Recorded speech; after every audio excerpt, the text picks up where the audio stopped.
وَمَا لَنَا أَلَّا نَتَوَكَّلَ عَلَى اللَّهِ وَقَدْ هَدَانَا سُبُلَنَا وَلَنَصْبِرَنَّ عَلَى مَا آذَيْتُمُونَا وَعَلَى اللَّهِ فَلْيَتَوَكَّلِ الْمُتَوَكِّلُونَ.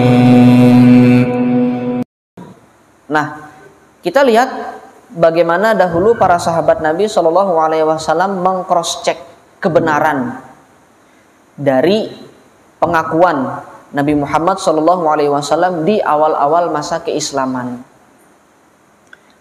Ini metode yang pertama yang ditempuh oleh para ahli kitab. Di dalam kitab-kitab terdahulu, di dalam kitab-kitab Nabi dan Rasul terdahulu sudah diisyaratkan, sudah disebutkan ciri-ciri seorang Nabi dan Rasul yang akan datang di akhir zaman sebagai penutup para Nabi. Maka kalau para ahli kitab, orang-orang yang biasa bergaul dengan kitab-kitab terdahulu, mereka ngeceknya ya dengan tanda-tanda yang sudah disebutkan di dalam kitab-kitab yang mereka pelajari. Ada tanda, ada simbol ininya, simbol khotamun nubuwahnya itu ada disebutkan di kitab terdahulu, bahwasanya Rasulullah itu Nabi dan Rasul yang terakhir datang nanti akan ada tanda ada tanda khotamun nubuwah yang berada di punggungnya, itu disebutkan. Bisa juga ngecek dengan cara bagaimana beliau mendapatkan kabar, seperti yang dilakukan oleh Waraqah bin Naufal.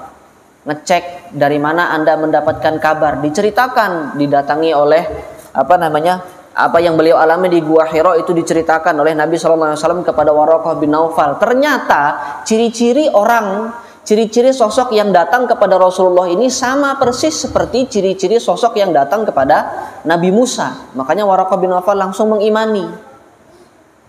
Oh, ciri-cirinya sama, berarti Anda benar, ini Nabi, bukan pengakuan yang bohong. Nah, kan gitu. Itu tadi metode yang pertama yang disampaikan oleh dilakukan oleh para ahli kitab untuk mengecek, untuk meng-cross-check apakah pengakuan Nabi Muhammad ini benar atau dusta, yaitu dengan melihat kepada ciri-ciri yang sudah disebutkan di kitab-kitab terdahulu. Nah, kemudian bagaimana kalau mereka bukan berasal dari kalangan ahli kitab? Mereka bukan pembelajar, mereka bukan pengkaji kitab-kitab terdahulu. Ibarat kata mereka bukan ustadz lah. Karena ada para sahabat yang bukan berasal dari ahli kitab, kan banyak juga kan seperti itu. Bagaimana cara mereka meng-cross-check? Ada satu kisah yang diceritakan dalam Sahih Bukhari, bagaimana Abu Dzar Al-Ghifari meng-cross-check. Beliau mendengar ada kabar bahwasanya di Mekah ada seorang pemuda yang mengaku sebagai Nabi dan Rasul. Apa yang dilakukan oleh Abu Dzar Al-Ghifari? Kemudian beliau mengutus adiknya, beliau mengutus saudaranya, coba Anda pergi ke sana, ke lembah yang ada di sana, ke kota Mekah sana, coba cari betulkah ini, lihat ciri-cirinya, betulkah pengakuan yang dibawa oleh pemuda ini. Cari. Saudaranya Abu Dzar ini kemudian pergi ke Mekah, kemudian mencari. Qadarullah, alhamdulillah ketemu dengan Nabi SAW, kemudian didengarkan apa yang disampaikan, dilihat bagaimana akhlaknya. Nah, ini nanti kita dapatkan hikmah dari sini. Dilihat bagaimana akhlaknya, dilihat bagaimana muamalahnya, dilihat bagaimana cara bicaranya, dan dilihat bagaimana apa yang dibicarakan. Baru kemudian kembali ke daerahnya, yaitu ke Bani Ghifar. Kembali ke Bani Ghifar, melaporkan kepada kakaknya. Abu Dzar menagih, apa yang Anda dapatkan di sana? Apa informasi yang Anda dapatkan dari orang yang mengaku sebagai Nabi ini tadi? Apa kata adiknya Abu Dzar ini? Kalau nggak salah namanya Anis atau Unais gitu. Dan yang pada akhirnya nanti akan masuk Islam juga. Beliau menyampaikan kepada kakaknya, orang ini berbicara, menyuruh, memerintahkan kepada akhlak-akhlak yang mulia. Ini tolong digarisbawahi, nanti kita bahas. Orang ini memerintahkan kepada akhlak-akhlak yang mulia, dan dia melantunkan ucapan-ucapan yang bukan syair, kata adiknya Abu Dzar seperti itu. Nah, jadi cara beliau ngecek dari apa yang disampaikan oleh Rasulullah. Yang pertama, Rasulullah memerintahkan kepada akhlak-akhlak yang mulia. Ini tidak mungkin bohong. Nah, gitu. Jadi cara beliau mengecek kebenaran informasi atau pengakuan dari Rasulullah ini sebagai Nabi dan Rasul adalah dengan melihat ini orang yang diperintahkan apa. Apakah orang ini memerintahkan kepada akhlak-akhlak yang buruk ataukah justru memerintahkan kepada akhlak-akhlak yang baik. Kalau dia memerintahkan kepada akhlak yang baik, tidak mungkin dia orang jahat. Sederhananya gitu. Kalau dia mengucapkan, kalau dia berperilaku dengan akhlak-akhlak yang baik, tidak mungkin dia orang jahat. Nah, ini yang perlu kita garis bawahi bahwasanya yang menjadi materi dakwah Nabi SAW di awal-awal keislaman bukan hanya materi tauhid, bukan hanya materi tentang akidah, tetapi juga Nabi SAW fokus kepada menyampaikan materi-materi tentang adab dan akhlak. Ini sebagai informasi yang harus kita pelajari. Jadi jangan jangan kalau kita ada tuduhan misalkan ada seorang dai atau seorang ustadz yang materinya itu hanya berbicara kepada adab saja, kepada akhlak saja. Oh, itu berarti nggak sunnah, itu berarti nggak nyunnah. Salah pemahaman seperti itu. Justru yang memahami seperti itu yang nggak paham sunnah. Ini sebagai bukti, sebagai data. Ini peristiwa ini terjadi di awal-awal masa keislaman. Bahkan Abu Dzar ketika ingin meng-cross check sendiri, Abu Dzar masih sembunyi-sembunyi. Beliau tahu ini orang akan dimusuhi, beliau tahu. Yang nanti akan ketemu sama Ali bin Abi Thalib, yang kemudian Ali bin Abi Thalib mengantarkan Abu Dzar ke tempat di mana Rasulullah bersembunyi.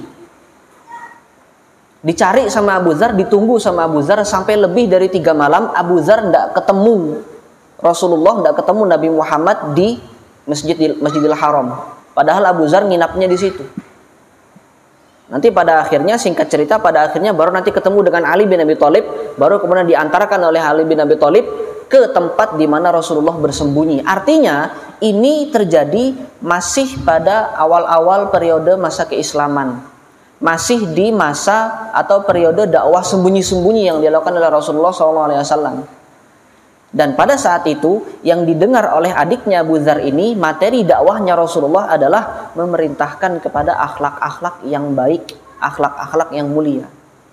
Berarti pelajaran yang kita ambil, materi dakwah Rasulullah di awal-awal masa keislaman bukan sekedar mengajarkan tauhid dan akidah, tapi juga beliau mengajarkan tentang bagaimana bermuamalah dengan akhlak-akhlak yang mulia.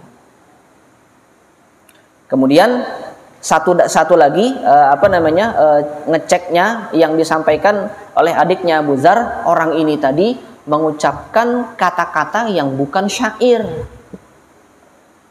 Kata-kata yang bukan syair tapi nilai sastranya tinggi, lebih tinggi daripada syairnya orang biasa. Dari sini beliau ngecek, ini nggak mungkin diucapkan oleh manusia biasa. Kata-kata ini karena beliau penyair ya. Beliau penyair, jadi beliau tahu ucapan yang masuk dalam kategori syair dan mana ucapan yang tidak masuk dalam kategori syair. Beliau paham. Ketika mendengar ucapannya Rasulullah, mendengar lantunan ayat Al-Quran yang disampaikan oleh Rasulullah, beliau tahu ini bukan syair ini. Tapi kok bisa bukan syair tapi punya nilai sastra tinggi? Bagaimana cara ngeceknya? Ya orang syair yang tahu. Mereka orang-orang syair yang tahu, orang-orang para penyair yang tahu bagaimana bisa menikmati sebuah susunan kata-kata, bagaimana menikmati susunan kata-kata yang memiliki nilai sastra yang tinggi. Ini mereka yang bisa tahu. Kalau bukan orang penyair akan sulit memahami seperti apa yang dirasakan oleh mereka saat mereka mendengar ucapannya Nabi SAW. Nah itu tadi.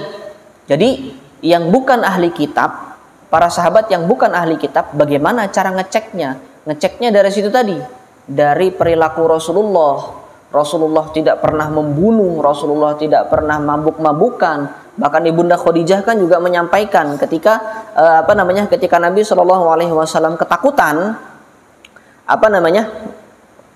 ketakutan saat pulang dari Gua Hira, meminta diselimuti oleh Ibunda Khadijah. Ibunda Khadijah kemudian menghibur Nabi SAW dengan mengatakan, kalla wallahi la yukhzikallahu abadan, demi Allah, Allah tidak mungkin menghinakan Anda. Innaka latasilur rahim, karena Anda selama ini selalu senantiasa melakukan silaturahim. Wa tasduqul haditha, dan Anda senantiasa jujur dalam ucapan. Wa tahmilul kalla, dan Anda senantiasa membantu orang yang kesusahan. Wa taqri ad-dhaifa, Anda senantiasa memuliakan tamu yang datang ke rumah. Wa taksibul ma'duma, dan Anda senantiasa menolong orang yang kesusahan. Sama kayak wa tahmilul kalla tadi maknanya. Yang diucapkan oleh Ibunda Khadijah pada saat itu adalah akhlak-akhlak yang mulia. Kalau ada seseorang yang memiliki akhlak yang mulia seperti ini, tidak mungkin dia mengaku-ngaku, tidak mungkin dia menyampaikan sebuah informasi dusta. Sampai kalau dia mengaku sebagai seorang nabi dan rasul, pasti itu adalah sebuah kebenaran. Karena melihat dari sifat-sifatnya, dari sikapnya sehari-hari. Ini pentingnya akhlak, ini pentingnya adab. Karena nabi dan rasul ini punya tugas untuk menyampaikan risalah kenabian kepada umat. Memiliki tugas untuk menyampaikan sebagai penyambung lidah, ibarat katakan seperti itu. Menyampaikan risalah kenabian, menyampaikan syariat kepada masyarakat, kepada umat secara umum. Salah satu media yang digunakan oleh para nabi dan rasul untuk menyampaikan wasiat-wasiat dari Allah Subhanahu wa taala, pesan-pesan dari Allah Subhanahu wa taala adalah medianya dengan akhlak yang baik. Kalau masuk ke tengah-tengah masyarakat dengan akhlak yang buruk, boro-boro mereka mau dengar nasihat, sudah langsung diusir itu orang, kan seperti itu. Maka kemudian karena para nabi dan rasul ini memiliki tugas untuk menyampaikan risalah ini kepada umat, kepada masyarakat, maka Allah akan ciptakan para nabi dan rasul ini, Allah akan karuniakan para nabi dan rasul ini akhlak-akhlak yang baik agar bisa diterima di tengah-tengah masyarakat.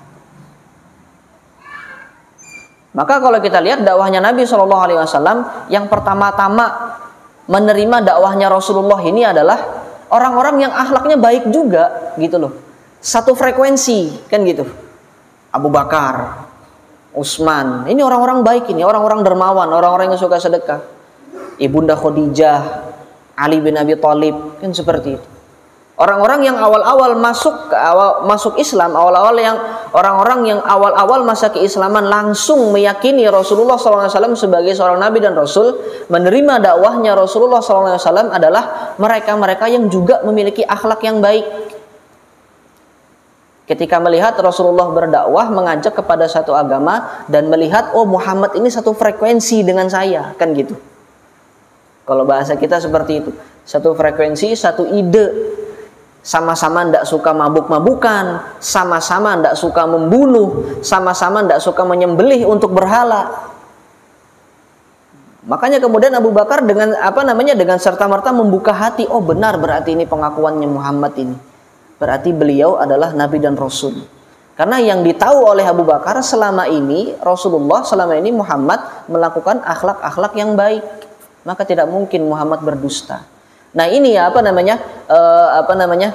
media yang digunakan oleh para nabi dan rasul untuk masuk ke tengah-tengah masyarakat adalah salah satunya adalah dengan melakukan atau mempraktikkan akhlak-akhlak yang baik di tengah-tengah masyarakat. Ini yang patut kita contoh sebagai orang-orang yang ingin, kan gitu, sebagai orang-orang yang ingin mewarisi warisannya para nabi dan rasul.